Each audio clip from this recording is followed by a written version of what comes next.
Have you ever looked out of a bus window at night and felt like someone was staring back?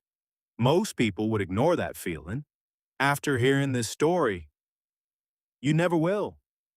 Marcus worked the late shift at a warehouse outside Chicago. Every night at exactly 12:30 a.m., he took the last city bus home. The route was always the same driver, same empty streets, same 5 or 6 passengers, until one rainy Thursday. The bus stopped at an abandoned bus stop that had been closed for years. The doors opened. A woman wearing an old gray coat stepped inside. Her clothes were soaking wet. But strangely, the floor beneath her stayed completely dry.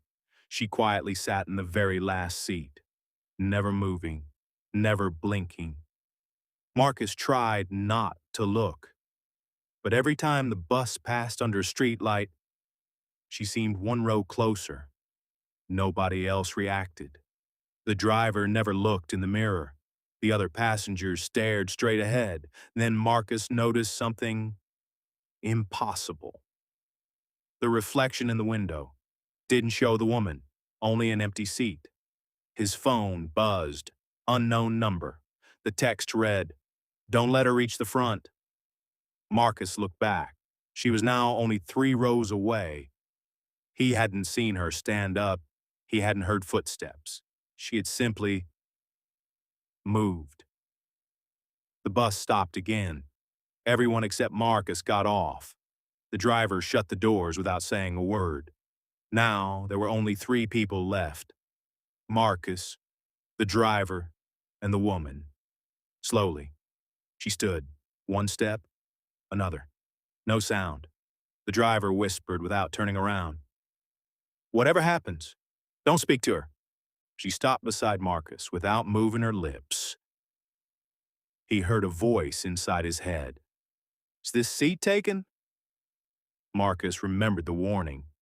He stayed silent. The woman smiled, then walked toward the driver. The bus suddenly slammed to a stop. Every light went out. For several seconds, everything was silent. When the lights returned, the driver was gone. Only his hat remained on the seat. The bus doors slowly opened by themselves. The woman stepped off into the darkness and disappeared.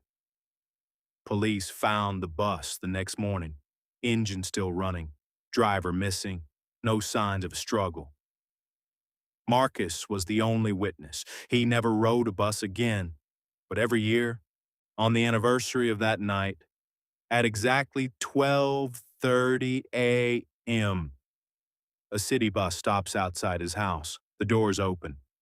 No drivers inside. And from the last seat, a familiar voice asks, "Is this seat taken?" If you're ever riding the last bus home and someone asks you that question, whatever you do, don't answer.